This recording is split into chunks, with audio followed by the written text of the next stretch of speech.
मेरा एक सोच है कि सरकारी स्कूल अगर सरकार पे ही छोड़ दे तो जैसे और स्कूल था वैसे नेपाली पढ़ा भी होता। तो सरकार का जब मैं एक हिस्सा हूं तो क्यों नहीं मैं अपने प्रयास से एक संस्था को बदलूं। और मुझे मालूम है कि अगर आपके अंदर नीयत ठीक हो, काम करने का इरादा हो, तो आपको समाज आपको हेल्प करेगा। लेकिन जितना फंड दूसरे स्कूल को मिलता है उतना ही फंड सरकारी मुझे भी मिलता है। लेकिन औरों से अलग इसलिए है कि मैंने यहाँ पे सोसाइटी को इन्वॉल्व किया है।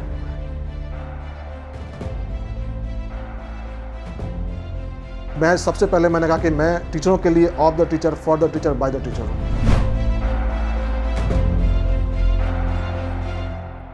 নমস্কার, এলসিডব্লিউ ইন্ডিয়ায় আপনাদের সকলকে আবারও স্বাগত।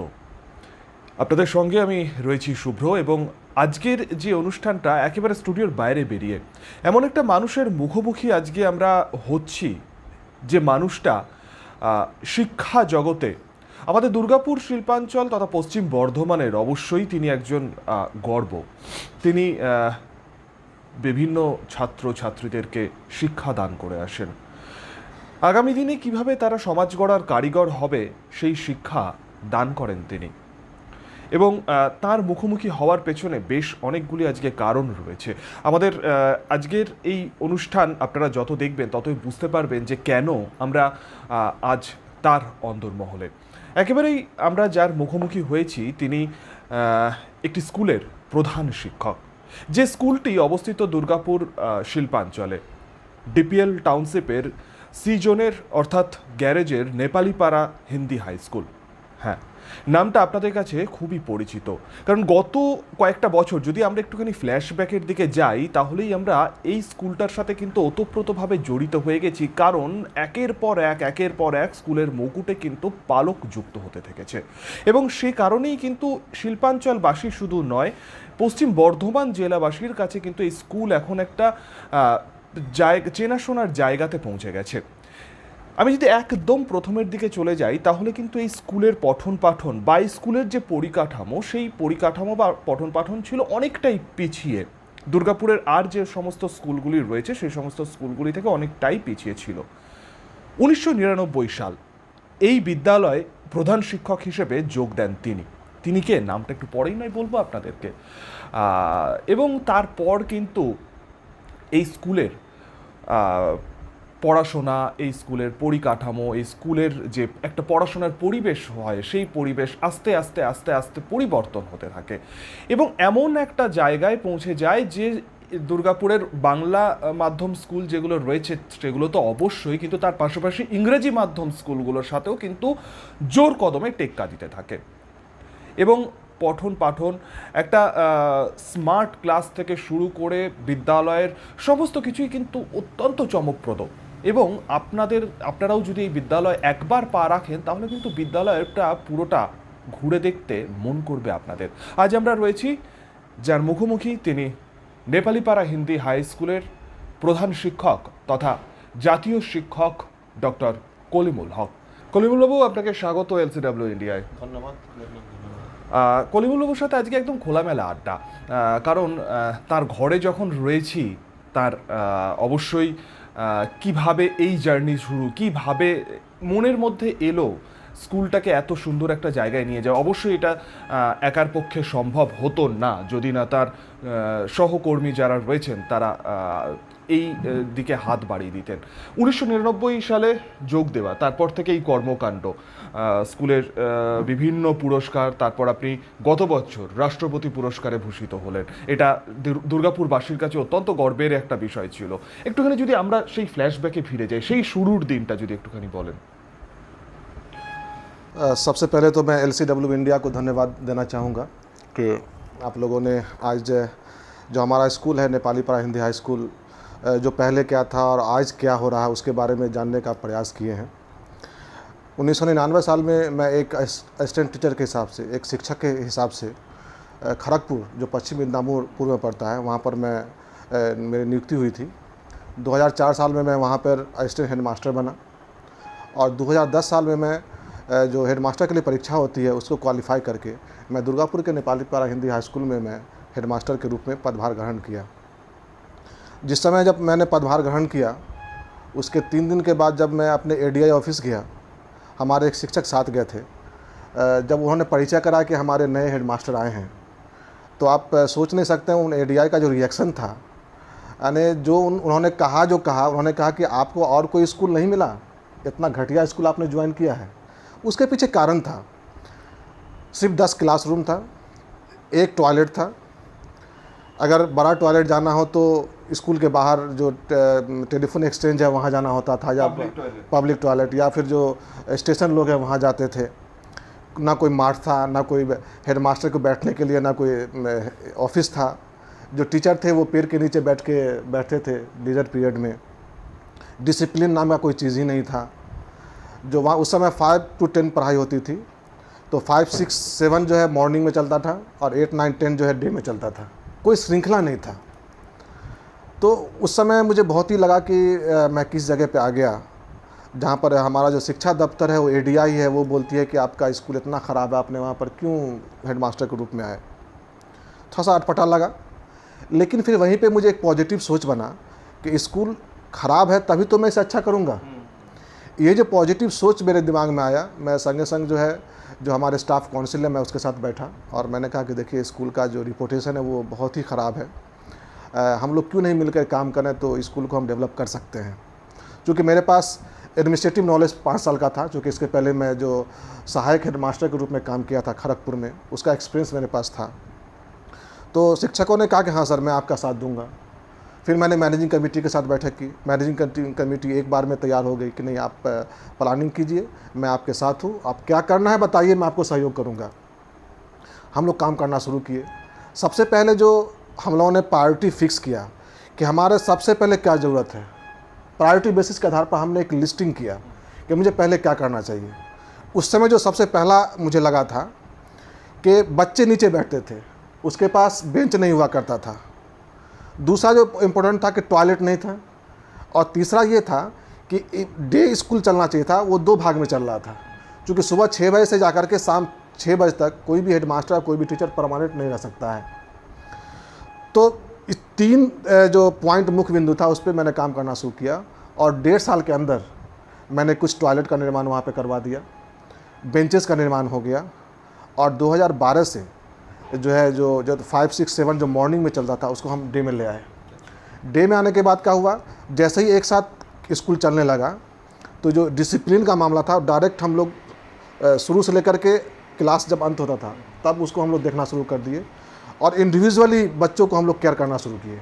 आखिर प्रॉब्लम कहाँ से आ रहा है, क्या समस्या उनकी है, बच्चों के साथ बैठना शुरू किए। बच्चों के गार्जियन को बुलाना शुरू किए, गार्जियन मीटिंग करना शुरू किए। शुरू में तो गार्जियन मीटिंग का एक्सपीरियंस बहुत ही ख़राब था। मीटिंग जब बुलाते थे तो 2-4 गार्जियन आए, तो फिर हम स्टाफ के साथ बैठक किए कि आखिर गार्जियन क्यों नहीं आते हैं। फिर मेरे दिमाग में घुसा कि सबसे बड़ा जो मीडिया या भाया है वो हमारा स्टूडेंट है। क्योंकि ये जो इतने सारे बच्चे हैं, उस समय 2200 बच्चे थे हमारे स्कूल में, ये 2010 की बात है। मैंने बच्चों के साथ मीटिंग पहले शुरू किया, आखिर तुम्हारी क्या समस्या है, तुम क्या चाहते हो, कैसे पढ़ते हो, घर में क्या करते हो। जब ये सब बातें मैंने 6 महीना कंटिन्यू किया, जब 6 महीना कंटिन्यू किया तो ये बातें गार्जियन के पास जाने लगी। और जब गार्जियन मैंने मीटिंग बुलाया तो बड़ी संख्या में गार्जियन आना शुरू किए। जब गार्जियन आना शुरू किए तो मैं उससे बात किया कि देखिए स्कूल की जो अवस्था है, आप सहयोग कीजिए। आपके बच्चे को हमारे टीचर पढ़ाते हैं, लेकिन अगर गार्जियन और टीचर मिल करके काम करें तो बच्चे के भविष्य को हम उज्जवल बना सकते हैं। जो डिसिप्लिन का स्टैंडर्ड है मैं उसको ठीक कर सकता हूँ। नेचुरली ये गार्जियन जो है अपना यस करेंगे ही और सहयोग देंगे ही। उन्होंने कहा कि सर बोलिए मुझे क्या करना, हम लोग तैयार हैं। तो हम लोग उसमें कैटेगरी वाइज किए कि कुछ बच्चे तो अच्छे होते हैं, उसको हम लोग एक अलग कैटेगरी बनाए। फिर जो एक मेडियोकर होते हैं उसका एक कैटेगरी बनाए, और एक जो थे थोड़ा बदमाश टाइप के उसका हम लोग कैटेगरी बनाए। जो बच्चे थोड़ा सा बदमाशी करते थे या डिसिप्लिन को मेंटेन नहीं करते थे, उसके गार्जियन के साथ रैंडम बैठना हम लोग शुरू किए। करते करते करते हमको लगता है कि 2013 तक हम लोगों ने स्कूल को काफ़ी हद तक हम लोग इम्प्रूव कर दिए। एडीडी के पास अप्रोच किए कि कुछ मुझे क्लासरूम दीजिए, तो सबसे पहले एडीडी ने मुझे 4 क्लासरूम दिया। उसके बाद डीएसपी के पास अप्रोच किए, डीएसपी ने एक ही बार में 6 क्लासरूम दिया, और जो है 6 सेट जो है टॉयलेट दिया, लड़कों के लिए और लड़कियों के लिए। जब वो 6 रूम का उद्घाटन हुआ उस समय जो दुर्गापुर के जो हेड थे डीएसपी के सेल के, उस समय स्कूल को उद्घाटन करने के लिए आए। तो उस समय उनके सामने रखा कि सर इस तरह की बात है, यहाँ पर माध्यमिक के बच्चे पास आउट होते हैं लेकिन उसका नामांकन 11वीं क्लास में नहीं होता है। लगभग नियर अबाउट 80 से 90% बच्चे ड्रॉप आउट हो जाते थे, यानी उनका दूसरे स्कूल में एडमिशन नहीं होता था, चूँकि और भी कोई स्कूल 10 किलोमीटर के अंदर में नहीं है। तो जब उन्होंने इस समस्या को सुना तो वो कहा कि नहीं, मुझे संभवतः वो पीके सिंह जो थे, हाँ, तो जब वो उन्होंने कहा कि नहीं ठीक है, तुरंत अपने CSR को जो हेड थे दे सर थे, SS दे, मुझे याद है, उन्होंने उनको ऑर्डर किया कि जो हक साहब बोल रहे हैं अगर संभव हो तो 6 रूम इनका और कर दो। वो साथ ही साथ 6 रूम फिर मेरा सेंक्शन कर दिए। जैसे ही वो बना फिर हम लोग जो है 12-11 के लिए अप्लाई किए और 2012 से हम लोगों ने 11-12 शुरू किया। शुरू में साइंस और आर्ट्स का परमिशन लिए, हालांकि टीचर मेरे पास नहीं था। कुछ हमारे जो अपने एग्जिस्टिंग स्टाफ थे उन्होंने कहा कि सर टीचर नहीं आप कैसे कीजिएगा। हमने कहा कि आप लोग पहले हाँ भरिए, बाकी व्यवस्था बच्चों के लिए कर रहे हैं, ऊपर वाला देख रहा है, साफ नियत है तो मुझे मदद मिलेगा। उन्होंने हाँ कहा, प्रपोजल दिए, संगे संग हायर सेकेंडरी सेक्शन हुआ, फिर वहाँ से काम करना शुरू किए। तो जो पहला मुझे रिकॉग्निशन मिला 2013 में, स्कूल को एक निर्मल विद्यालय पुरस्कार मिला। মানে আপনি যেগুলো চেয়েছেন সেগুলো গ্রিন সিগন্যাল সাথে সাথে মিলে গেছে আপনার ক্ষেত্রে, মানে খুব যে ঘুর পথে ঘুরতে হয়েছে সেটা নয়। एक्चुअली देखिए शुरू में क्या हुआ, 1 साल तो मुझे दुर्गापुर को जानने में लगा, चूँकि दुर्गापुर में मैं टोटली नया था, मुझे कोई नहीं जानता था और दुर्गापुर में मैं किसी को नहीं जानता था। वहाँ एक बार नतून शहर, मैं किसी को नहीं पहचानता था। 1 साल के बाद क्या हुआ, मैं लोगों को पास जाना शुरू किया, गार्जियन मेरे पास आना शुरू किए और गार्जियन के माध्यम से सोसाइटी में जो अच्छे लोग हैं या जो समाज को कुछ हेल्प करते हैं, मैं उनके पास प्रपोजल लेके जाता था। और आज भी मैं जब किसी के पास प्रपोजल जाता हूँ तो मैं उनसे पैसा फंड नहीं मांगता, मैं पार्टिकुलर काम के लिए बोलता हूँ कि ये मेरा ज़रूरत है, आप इसको पूरा कर दो। लाइक आप मेरे पास आज के डेट में 5 स्मार्ट क्लासरूम है, ये 5 स्मार्ट क्लासरूम है, ये पिनाकल जो इन्फोटेक है उनके द्वारा दिया गया है। उसके क्लासरूम के अंदर जो मेरा बेंचेज है वो भी एक स्मार्ट बेंचेज है, वो रोटरी क्लब दुर्गापुर है, आपका मारवाड़ी सेवा समिति है। मैं उन लोगों के पास कहा कि मुझे 200 बेंचेस चाहिए, उन लोगों बोला सर आप बनवा लीजिए और जो बनाएगा उसे मेरे पास भेज दीजिए, मैं उसको पेमेंट कर दूंगा। तो इस तरह से मैंने लोगों के पास अप्रोच किया कि ये चीज़ें हैं, मुझे ये दीजिए। कंप्यूटर जो आज मेरे यहाँ देख रहे हैं जो कंप्यूटर है वो किसी भी प्राइवेट स्कूल से कम नहीं है। वो कंप्यूटर में 10 कंप्यूटर जो है हमको गवर्नमेंट की तरफ से मिला था, अब बाकी जो 20 कंप्यूटर है वो भी जो पिनाकल इन्फोटेक है उसने मुझे दिया था। और सबसे पहले जो दुर्गापुर सेवा समिति है उसने हमको 2 कंप्यूटर स्कूल को दिया था। तो इस तरह से बहुत सारी चीज़ें हैं, या फिर जो हमारे स्कूल का ब्यूटिफिकेशन देख रहे हैं, ये सारी चीज़ें प्राइवेट चाहिए। Private means individual. मैंने इंडिविजुअल को बोला कि मुझे 10 डब्बा आप पेंट दे दो, किसी को मैंने कहा कि इस पेंट को करवाने में जो लेबर कॉस्ट होगा उसका इतना आएगा, आप थोड़ा मुझे आप इसको व्यवस्था कर दीजिए। तो इस तरह से लोगों के पास मैंने अप्रोच किया। आज भी मैं जब अप्रोच करता हूँ, जब 10 जगह अप्रोच करता हूँ तो कम से कम 1 या 2 जगह अप्रूव ज़रूर होता है, उससे मेरा काम होता है। मेरा एक सोच है कि सरकारी स्कूल अगर सरकार पे ही छोड़ दे तो जैसे और स्कूल था वैसे नेपाली परा भी होता, लेकिन मेरी एक धारणा है कि चूँकि मैं सरकारी महकमे में काम करता हूँ और मैं एक हेडमास्टर हूँ, तो मैं भी एक सरकार का हिस्सा हूँ। तो सरकार का जब मैं एक हिस्सा हूँ तो क्यों नहीं मैं अपने प्रयास से एक संस्था को बदलूँ। और मुझे मालूम है कि अगर आपके अंदर नीयत ठीक हो, काम करने का इरादा हो, तो आपको समाज आपको हेल्प करेगा। और आप ये नेपाली पारा हिंदी हाई स्कूल का एग्जाम्पल है। दुर्गापुर में बहुत सारे स्कूल हैं, मैं किसी को छोटा नहीं करना चाहता या किसी के बारे में निगेटिव नहीं, लेकिन जितना फ़ंड दूसरे स्कूल को मिलता है उतना ही फ़ंड सरकारी मुझे भी मिलता है। लेकिन औरों से अलग इसलिए है कि मैंने यहाँ पे सोसाइटी को इन्वॉल्व किया है, मैंने कम्युनिटी को इन्वॉल्व किया है कि आप आइए और हमारी समस्या को देखिए। और आज आप जो नेपाली पारा हिंदी हाई स्कूल देख रहे हैं, जो 2010 में जब ADI ने कहा था कि आप किसी स्कूल में ज्वाइन किए, 2013 में मुझे निर्मल विद्यालय मिला, 2016 में second best school of the year का अवार्ड मिला, 2017 में बेस्ट डिस्ट्रिक्ट का बेस्ट स्कूल का अवार्ड जो है शिशु मित्र वो मिला, 2018 में हम बेस्ट स्कूल के लिए नॉमिनेट थे लेकिन स्लाइटली हम पिछड़ गए, वहाँ पे 4th पोजीशन में रहे स्टेट में। और 2019 में जो है जो पूरे स्टेट का जो सेरा विद्यालय पुरस्कार होता है जैमिनी पुरस्कार, वो मुझे मिला। साथ ही जो मेरा पर्सनल इंडिविजुअल है 2015 में मुझे जो है दुर्गापुर म्यूनसिपल कॉरपोरेशन जो है एजुकेशन में काम करने के लिए मुझे एक अवार्ड दिया। 2016 में जो है मुझे best headmaster of the year of Bardhaman district, जो अनडिवाइडेड बर्धमान था, उसका मुझे बेस्ट हेडमास्टर का अवार्ड मिला। 2019 में स्टेट का जो बेस्ट टीचर अवार्ड है शिक्षा रत्न, वो माननीय मुख्यमंत्री के हाथों मिला। और जो 2020 था, वो जो पूरे देश का सबसे बड़ा सम्मान है शिक्षक के लिए, राष्ट्रीय शिक्षक पुरस्कार, जिसे हम लोग राष्ट्रपति पुरस्कार के नाम से भी जानते हैं, वो मुझे मिला। देखिए, अवार्ड कोई फैक्टर नहीं है। जो आदमी काम करता है वो कभी नहीं सोचता कि मुझे अवार्ड मिलेगा।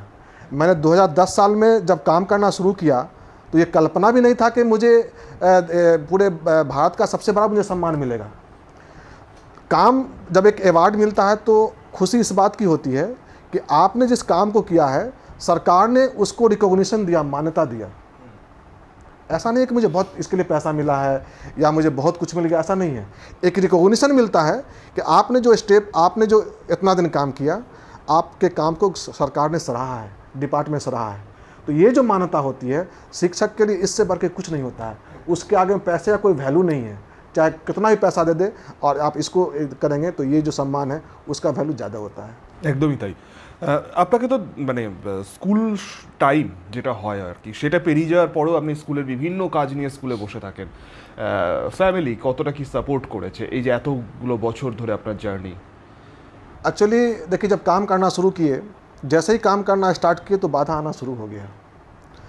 और बाधा इस तरह का बाधा आना शुरू हो गया कि कुछ लोग ऐसे थे कि नहीं चाहते थे कि स्कूल डेवलप हो, ठीक है। तो जब बाधा आना शुरू हुआ तो मुझे, चूँकि जो मेरा एक बैकग्राउंड है ना, मैं भी बहुत ही मीडियोकर फैमिली से हूँ। ऐसा नहीं था कि मेरा फैमिली जो था बहुत ही पैसे वाला था। मैं भी एक साधारण किसान घर का बेटा हूँ। मेरे पापा ने 2-3 सीख मुझे दी थी, शायद वो आज दुनिया में नहीं है, लेकिन वो जो 2-3 चीज़ें मुझे बताई थी और मैं कोशिश करता हूँ उनको कि मैं उस बात आज भी चलूँ। उन्होंने पहले मुझे ये कहा था कि तुम सभी का उपकार करना, किसी का नुकसान मत करना। अगर किसी का उपकार नहीं हो पाए तो नुकसान तो एक बार नहीं करना किसी का। दूसरी चीज़ उन्होंने कही थी कि अगर तुम किसी का कुछ ऐसी बात सुनो, अगर वो बात तुम कहीं और बोलो जिससे उस आदमी का सम्मान में हानि हो, तो तुम उस बात को छुपाना, ढकना, न कि किसी को बाहर बोलना। साथ ही जो समस्या तुम आज झेल रहे हो, अगर तुमको मौका मिले कहीं पर जा कर के, तो तुम गरीब बच्चों के लिए काम करना। तो जब मैं यहाँ पर हेडमास्टर बना और कुछ समस्या आया तो मुझे लगा कि नहीं, अगर मैं थोड़ा कोशिश करूँ तो मैं बहुत सारे बच्चों का जो है शिक्षा के लिए एक व्यवस्था मैं कर पाऊँगा। तो मैंने वहाँ से काम करना शुरू किया। जैसे ही बाधा आया, जितनी बार बाधा आई, मुझे हिम्मत और बढ़ा। जो मेरा एनर्जी था, जो मेरा सोच था, वो मुझे और ज़्यादा उसमें स्ट्रांगनेस हुआ। इसमें 2-3 चीज़ बहुत ज़रूरी है। फैमिली सपोर्ट मेरा बहुत इसमें मायने रखता है। चूँकि मेरी वाइफ है, मेरा 2 बेटा है। मैं संडे हो या फिर छुट्टी का दिन हो, इवन पूजा वेकेशन के दिन भी मैं स्कूल में रहता था, अभी आज भी रहता हूँ। कभी कभी ऐसा हुआ कि 2-2 बजे रात तक मैं स्कूल में रहा हूँ। तो फैमिली को मैंने कन्विंस किया कि देखो, आज अगर मैं थोड़ा सा मेहनत करूँगा तो इससे हज़ारों बच्चे लाभान्वित होंगे। अगर मैं भी सिर्फ नौकरी करूँ, आऊँ और जाऊँ, तो शायद मैं अपने आप को जस्टिफाई नहीं कर पाऊँगा, या फिर मैं कहीं जवाब नहीं दे पाऊँगा कि तुम कर सकते थे, तुमने क्यों नहीं किया। तो मैंने उस चीज़ को देखा कि नहीं, मैं कर सकता हूँ, तो मैंने कोशिश किया। तो फैमिली मेरी समझ गई चीज़ को, और वो हमेशा आज भी मेरे साथ वो खड़ी रही। कुछ भी होता है वो मेरे साथ रहती है, ये सबसे बड़ा चीज़ है। दूसरा है मेरा शिक्षक, यानी मेरा स्टाफ, जो कि ये टीम वर्क है। मैंने पहले कहा कि कलीमुल हक ऐसा कोई फैक्टर नहीं है, कलीमुल हक ही सब कुछ कर दिया, ऐसी बात नहीं है। जो मेरा टीम है, इसका मैंने नाम दिया है नेपाली पारा हिंदी हाई स्कूल। ये जो टीम है, मैंने इस तरह का माहौल क्रिएट किया। मैंने सबसे पहले अपने स्टाफ से कहा कि जब तक मैं हेडमास्टर हूँ, आपका जो सर्विस से रिलेटेड मैटर है या आपका सेफ्टी या जो भी सुरक्षा का जिम्मेदारी है, वो हमारी है। किसी का मजाल नहीं है कि हमारे स्कूल कैंपस के अंदर हमारे रहते हुए किसी स्टाफ को कोई डिस्टर्ब करे, किसी का कोई सर्विस से संबंधित कोई काम हो वो पेंडिंग रहे। मैंने कहा मैं सबसे पहले मैंने कहा कि मैं टीचरों के लिए of the teacher, for the teacher, by the teacher हूँ। तो 2-3 साल के अंदर का जो हमारे स्टाफ थे, उन्होंने हमारे पर विश्वास किया कि नहीं सर, हमारे साथ गलत नहीं करेंगे। उन लोगों ने एक साथ होकर मेरा साथ देना शुरू किया। नेक्स्ट स्टेज होता है हमारे अभिभावक, जो हमारे जो स्टूडेंट है उसके माता पिता। उन लोगों को भी लगा कि नहीं सर, हमारे बच्चों के लिए काम करना चाहता है तो बच्चों को मैं साथ दूं। वहाँ उसमें से बड़ी संख्या में गार्जियन हम लोग के साथ खड़े हुए और उसके अलावा फिर सोसाइटी के लोग, बहुत सारे ऐसे लोग हैं, उन लोगों को भी लगा कि नहीं सर जो है साथ काम कर रहे हैं तो हेल्प करना चाहिए सर का। तो इस तरह से एक टीम वर्क बना और टीम के साथ हमने काम करना शुरू किया, जिसका नतीजा ये है कि जो नेपाली पारा हिंदी हाई स्कूल है सिर्फ पश्चिम बंगाल में नहीं बल्कि पूरे हिंदुस्तान में एक अपना जगह बना पाया है। একদমই তাই। স্কুলের যে এই যে ধরুন আপনার স্কুলে যে শুধু পঠন পাঠন সেই দিকটাই নয়, স্কুলের বিউটিফিকেশন রয়েছে, ক্লাসরুমগুলোকে এক একটাকে ট্রেনের কম্পার্টমেন্টের মতন করে। এছাড়াও স্কুলের একদম নিচ থেকে ওপর পর্যন্ত আমরাও দেখেছি যে বিভিন্ন মনীষীদের বিভিন্ন বাণী, আর্ট গ্যালারি, রুফটপ গার্ডেন, এইগুলো কোথা থেকে চিন্তা ভাবনা এলো, এগুলো কিভাবে? आपको वहाँ पर एक इन्वायरमेंट पैदा करना होगा जहाँ पर स्कूल में प्रवेश करते ही बच्चों को लगे कि मैं इसके पहले था मेरी दुनिया अलग थी, और जब मैं स्कूल में प्रवेश किया तो मेरी दुनिया एक अलग हो गई है। 2015 के बाद ये जो आइडियाज़ है मेरे दिमाग में आया कि स्कूल को कुछ ब्यूटिफिकेशन करना चाहिए, स्कूल को अलग तरह से एक चेंज करना चाहिए। इसमें सबसे पहले मैंने जो हम लोग का सर्व शिक्षा अभियान होता है उसका हेड ऑफिस है बर्धमान में उस समय था, तो उस समय DPO मैडम थी सादती मैडम। तो मैंने उनसे अप्रोच किया कि मैडम मुझे आप अपने डिस्ट्रिक्ट में कुछ ऐसा स्कूल दिखलाइए जो अच्छा स्कूल हो, जहाँ मैं विजिट करके मैं भी स्कूल को मॉडिफाई कर सकूँ। तो उन्होंने कहा कि वो बहुत खुश हुई और उन्होंने 2-3 स्कूल का नाम दिया, साथ ही अपना एक जो उनके एक एजुकेशन में कोऑर्डिनेटर हैं उनको साथ दिए कि आप जो है एक डेट फिक्स कर दिए कि आप इन स्कूलों में इनको विजिट कराइए। इसके अलावा मैंने डिस्ट्रिक्ट के बाहर जो स्कूल था उस स्कूल मैंने वहाँ भी गया। जब वो स्कूल में जब मैंने विजिट किया तो मुझे आइडिया मिल गया कि मैं स्कूल को कैसे कन्वर्ट कर सकता हूँ। तो आप जैसे मेरे स्कूल में देखेंगे, आप देखते ही आप कहना कि जो स्कूल गेट के बाहर का एनवायरनमेंट है स्कूल के अंदर का एनवायरनमेंट है, पूरे स्कूल को ही मैंने teaching as a learning aid के रूप में मैंने उसको व्यवहार किया है। एकदम। चाहे वो सीढ़ी का स्टेप हो, आप वहाँ पे जैसे चढ़ेंगे तो कहीं पर मैथमेटिकल उसमें फार्मूला है, कहीं पर बहुत सारी अच्छी अच्छी वानियाँ लिखी हुई है, कहीं पर जोग्राफिकल इवेंट है, कहीं पर हिस्टोरिकल इवेंट है। जितना भी क्लासरूम है वो सभी को सब्जेक्ट बेस करके मैंने डेकोरेशन किया है। इसके अलावा जो एक और जो चीज़ है कि आप सिर्फ किताब की पढ़ाई कराएंगे उससे बच्चे का ओवरऑल डेवलपमेंट नहीं होता है। मैंने बच्चों के अंदर लीडरशिप क्वालिटी के लिए बहुत सारा काम किया है। एक तो चाइल्ड कैबिनेट होता है, ये तो खैर डिपार्टमेंट की तरफ से है। इसके अलावा हमने एक स्टूडेंट काउंसिल का गठन किया है। उसके अलावा भी बहुत सारी टीम मैंने बनाया है, चूँकि हमारे यहाँ बच्चों की संख्या बहुत ज़्यादा है, लगभग 4000 से ज़्यादा बच्चे आज के डेट में हैं। टीचर बहुत ही कम है और इतनी बड़ी संख्या में बच्चों को कंट्रोल करना टीचरों के लिए संभव नहीं है। तो मैंने क्या किया है कि एक टीम बना दिया है और ये टीम का नतीजा है कि बच्चे जैसे ही इन करेंगे वहाँ पर एक टीम खड़ा होता है, बच्चे का हेयर स्टाइल ठीक है कि नहीं है, बच्चे का सूट ठीक है कि नहीं है, बच्चा प्रॉपर ड्रेस में है कि नहीं है, वहीं पर चेक होता है। जैसे ही वहाँ चेक होता है वहाँ से रिस्पेक्टिव टीचर वहाँ पे खड़े हुए हैं, टीचर के माध्यम से फिर मेरे पास आता है, मैं गार्जियन को फ़ोन करता हूँ कि क्या समस्या है, क्या आपने ऐसा किया। जब बच्चे अंदर प्रवेश करते हैं, इवन टॉयलेट में जाना है, कहाँ जाना है, आप मेरे स्कूल में जाएंगे तो कहीं भी आप चौक से दीवार पे लिखा हो आपको कहीं नहीं मिलेगा। ये सारी जो चीज़ें उसमें बच्चे बहुत ही रोल अपनाते हैं। हमारे यहाँ कन्याश्री का क्लब है जो खास करके जो एडोलेसेंट लड़कियां हैं उसका जो सैनिटाइजर हाइजीन है उस सब को देखती है, टीचर एक उसमें इंचार्ज है। तो ये सारी चीज़ों को हमने एक टीम बना दिया है और उस टीम का बच्चे उस टीम में हैं, कुछ टीचर हैं और उसका हेड जो है इंचार्ज एक टीचर है। उसके माध्यम से ये जितना डिसिप्लिन का काम है ये सब चलते रहता है। तो स्कूल को ओवरऑल जो डेवलप करने का आइडिया यही था कि स्कूल एक लर्निंग एड के रूप में हो और जब बच्चे स्कूल में प्रवेश करें तो लगे कि नहीं बाहर की दुनिया अलग थी और ये दुनिया अलग है। जिस तरफ वो देखें, आप हमारे स्कूल में कहीं जाएंगे, आप जिस तरफ भी नज़र उठा के देखिए आपको कोई ना कोई वहाँ पर ऐसी चीज़ें मिलेगी जिससे आपको ज्ञान मिलेगा उसमें।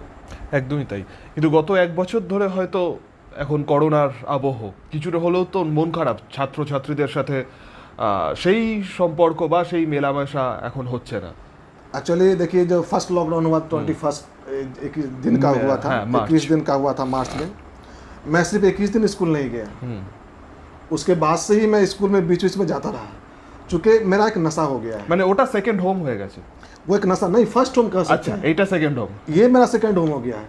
अगर मैं स्कूल नहीं जाऊँ तो मुझे अच्छा नहीं लगता है।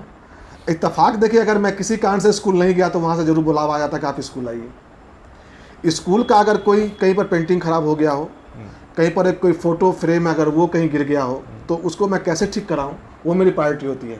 घर का काम अगर बहुत सारा होता है, आज बोला जाता है तो वो 5 दिन के बाद होता है लेकिन जो स्कूल का काम है वो मेरा प्रायोरिटी, मतलब एक नशा हो गया है। जैसे देखिए किसी को अल्कोहल का नशा है, किसी को स्मोकिंग का नशा है, लेकिन हमारे स्कूल में जो मैंने कहा एक टीम है, वो एक अलग तरह का नशा हो गया है। जब तक हम नया कुछ नहीं सोचते हैं हमें चैन नहीं मिलता है।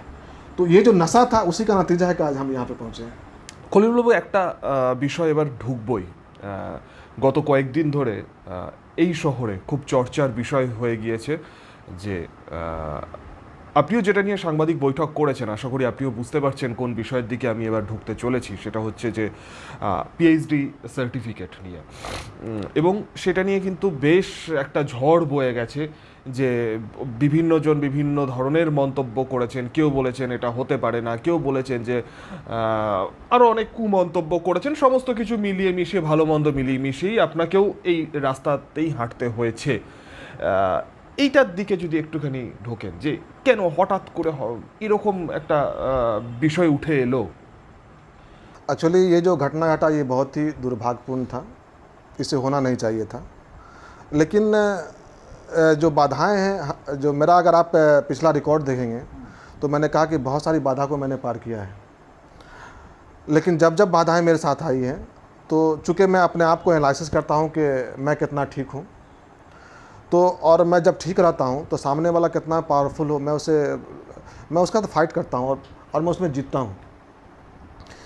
सबसे पहले तो बता दूँ, जो पीएचडी के लेकर के जो इतनी सारी बातें चर्चाएं हुई, जिसने भी ये समाचार किया या जो शिक्षक इसके पीछे थे, पीएचडी के बारे में उसको कोई धारणा ही नहीं है।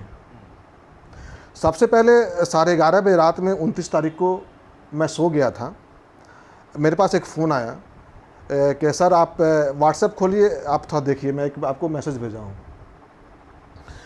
जब मैंने व्हाट्सएप में उठा, अब मैंने मोबाइल ऑन किया, व्हाट्सएप खोला तो मैंने देखा कि न्यूज़ है, जो न्यूज़ वायरल हुआ। मैं फिर उठा, बैठ कर के मैं सबसे पहले एक बार नहीं, मैंने 10 बार उस मैसेज को देखा। फिर मैंने एक पेन लिया और एक कागज़ लिया, पॉइंट वाइज मैंने नोट किया उसको कि पहला पॉइंट वो क्या कह रहा है, दूसरा पॉइंट क्या कह रहा है, तीसरा पॉइंट क्या कह रहा है और चौथा पॉइंट क्या कह रहा है। फर्स्ट पॉइंट जो देखा उसने कहा कि पटना यूनिवर्सिटी ने कहा कि कलीमुल हक का जो दावा वो गलत है, मैंने क्रॉस किया, ऐसा हो ही नहीं सकता। दूसरा कहा है कि एक साल में डिग्री हुई है, वो उसको मैंने क्रॉस किया कि ऐसा है ही नहीं। तीसरा उसने कहा कि इंक्रीमेंट जो है इसके बदले लेते हैं, इंक्रीमेंट सही मैं लेता हूँ, लेकिन जो मुझे इंक्रीमेंट मिलता है ये मुझे कलकत्ता हाई कोर्ट के निर्देश के बाद मिलता है। चौथा उसने कहा कि उस समय 6 साल में पीएचडी होता था, वो सरासर वो भी गलत था। तो जब मैंने देखने के बाद एनालिसिस करके मैंने अपना जब इनपुट निकाला या आउटपुट निकाला तो देखा कि ये फेक न्यूज़ है, टोटली फेक न्यूज़ है, इसमें कोई भी जान नहीं है। मैं इंटर से लेकर के एमए तक पटना यूनिवर्सिटी में पढ़ाई हुआ। जो मेरा एमए का सेशन था वो 95-97 सेशन था, 98 में रिजल्ट हुआ। और मैंने जो पश्चिम बंगाल का पहला एसएससी हुआ था 98 में, उसमें बैठा और उसमें क्वालिफाई करके 12 फरवरी 1999 को मैंने खड़गपुर में ज्वाइन किया। उसके बाद मैं इन सर्विस 2001-2002 में कलकत्ता यूनिवर्सिटी गया और वहाँ से मैंने बीएड किया संजीवियर कॉलेज से। एगेन चूँकि मुझे पढ़ने का एक शुरू से रहा है, इच्छा रही है, मैं बहुत ही अपने आप को ब्रिलियंट तो नहीं कहूँगा, लेकिन मैं एक अच्छा एवरेज में अच्छा स्टूडेंट था। मैंने अपने जीवन में कभी सेकंड डिवीज़न नहीं मेरा हुआ है, मैं हमेशा फर्स्ट डिवीज़न मेरा रिजल्ट आया है। अपने स्कूल में मैं हमेशा नंबर 1 आता था, मैं मॉनिटर हुआ करता था। तो शुरू से एक लीडिंग करने की मेरी एक आदत थी। तो मुझे शुरू से था कि नहीं मैं पीएचडी करूँगा, मैं रिसर्च वर्क करूँगा। तो पटना यूनिवर्सिटी में 2003 में प्री रजिस्ट्रेशन टेस्ट होता है, उसका फॉर्म आया था, मैंने उस फॉर्म को भरा और 6 मई 2003 को उसका टेस्ट हुआ पटना यूनिवर्सिटी में। मैंने उसका एग्ज़ाम दिया, एग्ज़ाम का रिज़ल्ट आया 12 अगस्त 2003, मैंने उसमें क्वालिफ़ाई किया। क्वालिफ़ाई करने के बाद मैंने अपना एक गाइड चुना, उनसे सर से बात की और यूनिवर्सिटी में सिनॉप्सिस सबमिट किया। सिनॉप्सिस सबमिट करने के बाद यूनिवर्सिटी ने एक नोटिफिकेशन किया। नोटिफिकेशन में ये होता है कि जो कैंडिडेट अप्लाई करता है कि मैं पीएचडी करूंगा, तो उसका एक डेट मिलता है कि आपको किस डेट से काम शुरू करना है। उसको डेट ऑफ रजिस्ट्रेशन बोलते हैं। तो मुझे जो पटना यूनिवर्सिटी के नोटिफिकेशन के अनुसार फरवरी 2004 से मुझे परमिशन मिला। जब परमिशन मिला तो मैंने एडमिशन लिया, मैंने काम करना शुरू किया। काम करने उस समय 2004 में जब मेरा एडमिशन हुआ, उस समय मिनिमम 2 इयर्स रिक्वायर्ड था पीएचडी करने के लिए। कम से कम 2 साल लगेगा, मैक्सिमम जो भी लगे, लेकिन 2 साल आपको लगेगा इसमें। तो फरवरी 2004 से मैं शुरू किया। मेरा जो एक थीसिस सबमिट हुआ, उसके बाद मेरा जो एग्जामिनेशन हुआ, इसमें वाइवा होता है, वो जनवरी 2007 में हुआ और फरवरी 2007 में मेरा रिजल्ट हुआ। इस तरह से 3 इयर्स मुझे लगा। जबकि यहाँ पर जो बातें कही गई वो टोटली फेक कहा गया। दूसरी बात है कि आरटीआई की बात कही जा रही है, ये तथाकथित आरटीआई की बात है। मेरा ये मानना है कि चाहे पटना यूनिवर्सिटी हो, कलकत्ता यूनिवर्सिटी या कोई भी यूनिवर्सिटी हो, वो जब स्टूडेंट वहाँ से पढ़ा है तो आरटीआई ऐसा हो ही नहीं सकता है। और मैं ये दावे के साथ कहता हूँ कि कलीमुल हक का डिग्री ठीक नहीं है, पटना यूनिवर्सिटी ऐसा दे नहीं सकता है।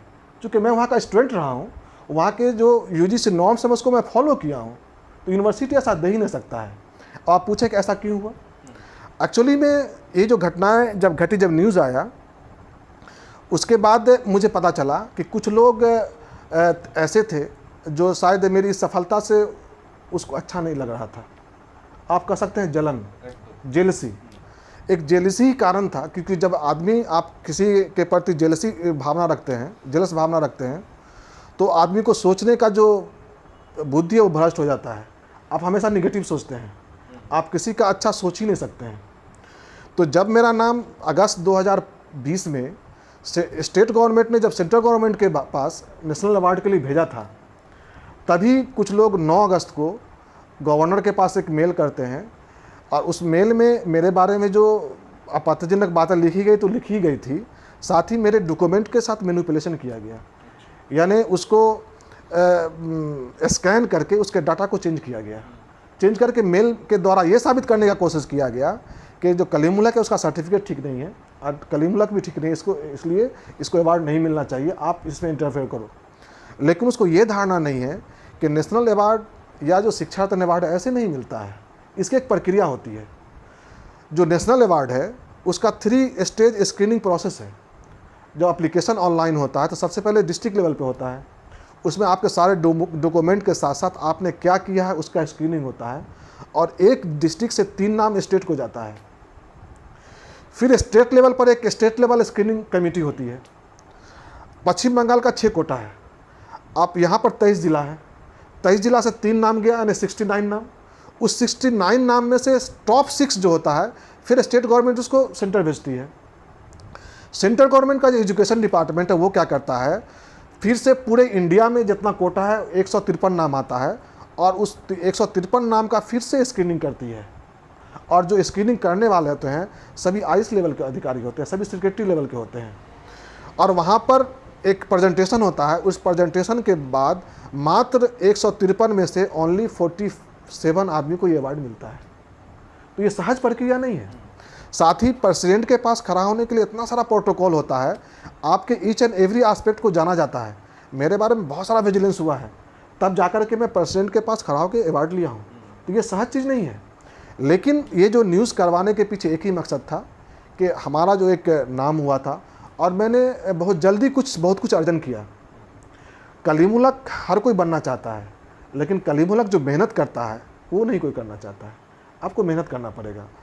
तो लोग चाहते थे कि कलीमुल हक का नाम बदनाम हो, लेकिन ये नहीं सोचा कि अगर हम किसी का नाम बदनाम करेंगे तो वहाँ से तो रिएक्शन होगा। तो नतीजा वही हुआ। जब ये न्यूज़ हुआ, ये बहुत वायरल हुआ हर तरफ से। उसी रात हमारे जो कुछ दोस्त थे वो आए, लगभग 3:30 बजे तक इसी रूम में बैठे रहे, हम लोग डिस्कशन किए। मैंने कहा कि नहीं, मैं कल ही प्रेस मीट करूँगा, लेकिन उन्होंने कहा कि नहीं सर, रुकिए मैं बात करता हूँ, इन लोगों को ऐसे नहीं छोड़ना है, क्योंकि ये बहुत बड़ा स्टेप लिया है, और किसी का इस तरह से चरित्र हनन करना किसी का अधिकार नहीं है। आप किसी को एक बार में फेक कर देंगे, और जो सारा न्यूज़ बनाया गया था वो टोटल ही गलत था, उसमें एक शब्द भी ठीक नहीं था। फिर हमने रात में ही वकील से कांटेक्ट किया। वकील कहा कि नहीं, मुझे थोड़ा आप टाइम दीजिए, क्योंकि मुझे जो लीगल प्रक्रिया होता है करने दीजिए, उसके बाद आप प्रेस मीट कीजिए। अकॉर्डिंगली आप लोगों ने देखा कि 5-7 दिन के बाद जो है मैंने प्रेस मीट किया, और सारे तथ्यों को मैंने रखा है। साथ ही साथ जो भी लोग इसमें थे, मैंने सभी को जो है लीगल नोटिस भेजा है। और मैं बता दूं, मैं वहीं पे नहीं रुकूंगा, जो प्रक्रिया के तहत अगर उसका जवाब नहीं आता है तो मैं क्रिमिनल और सिविल डिफामेशन केस में जाऊंगा। हाँ, मैं 10 करोड़ का मानहानि केस भी करूंगा, मैं छोड़ूंगा इस चीज़ को नहीं। देखिए, मैंने पहले कहा कि जो मेरे पिताजी का एक कहा हुआ चीज़ है, मैं आज भी जो मेरे बारे में जो भी सोचे, मैं उनका बुरा आज भी नहीं चाहता हूँ, लेकिन जो लोग मेरा सम्मान हानि करना की कोशिश की है या जो मेरे कैरेक्टर को ख़राब करने की कोशिश किया है, उस सम्मान को पाने का आईनी अधिकार मेरा है और मैं उसको पाने के लिए जो मुझे करना है मैं करूँगा। मैं किसी को द्वेष या बदले की भावना से मैं आज भी कोई काम नहीं कर रहा हूँ, क्योंकि मेरे सफलता के पीछे एक कारण ये है, जो मैं अपने आप को देखता हूँ, 2 चीज़ मैं हमेशा उस चीज़ को फॉलो करता हूँ। कोई भी जब घटना घटती है तो सबसे पहले मैं अपने आप को जजमेंट करता हूँ कि मैं कितना ठीक हूँ या मैं कितना भूल हूँ, क्योंकि कलीमुल हक को कलीमुल हक से बेटर कोई नहीं जान सकता है। तो मैं ये एनालिसिस होता है और उस एनालिसिस के बाद मुझे लगता है कि नहीं मैं ठीक हूँ, तो मुझे अपने आप ऑटोमेटिकली मुझे ऐसा पावर मिलता है कि मैं उसको फाइट करने का क्षमता रखता हूँ। अगर कहीं पे लगता है कि नहीं मुझे त्रुटि होती है, चूँकि बहुत सारा काम होता है, तो मैं उसको रेक्टिफाई करता हूँ। दूसरी चीज़ है कि आप बेमतलब किसी को आप इस तरह से आप परेशान नहीं कर सकते हैं। मैं किसी का नुकसान आज भी नहीं चाहता, लेकिन जो हमारा नुकसान करने की कोशिश किया है उसको भरपाई करने का कानूनी अधिकार मेरा है और कानून पे मेरा भरोसा है। इसलिए इस लड़ाई को मैं अंत तक ले जाऊंगा, जब तक कानून के हिसाब से, कानून के नज़र में वो गलत और सही साबित ना हो। অসংখ্য ধন্যবাদ কলিমুল বাবু আপনাকে আমাদের সাথে এতক্ষণ সময় কাটানোর জন্য, এবং সবথেকে যেটা গুরুত্বপূর্ণ বিষয় যে বিষয় নিয়ে আমরা এতদিন ধরে একটা ঝড় বয়ে গেল যে তার পিএইচডি ডিগ্রি, সেই পিএইচডি ডিগ্রি জাল কিনা সেই নিয়েও কিন্তু তিনিও আইনের পথে যাচ্ছেন এবং শেষ দেখে ছাড়বেন। হয়তো কলিমুল বাবু অবশ্যই এক্ষেত্রেও সফল হবেন, যেভাবে তিনি শিক্ষা জগতের ক্ষেত্রেও সফলতার একেবারে শীর্ষে পৌঁছেছেন, ঠিক এক্ষেত্রেও তিনি সফল হবেন। তবে এভাবে হয়তো কাউকে আটকে রাখা যায় না। আমরাও কলিমুল বাবুর আগামী দিনের পথ চলা আরও সুন্দর হোক এই কামনা করি। কলিমুল বাবু খুব ভালো থাকবেন, আবারও দেখা হবে আপনার সাথে নিশ্চয়ই, এবং যারা দর্শক বন্ধুরা রয়েছেন আপনারাও ভালো থাকবেন। আর অন্যান্য খবরের জন্য আপনাদের চোখ থাকুক শুধুমাত্র LCW ইন্ডিয়ার পর্দায়। Witness the story. নমস্কার।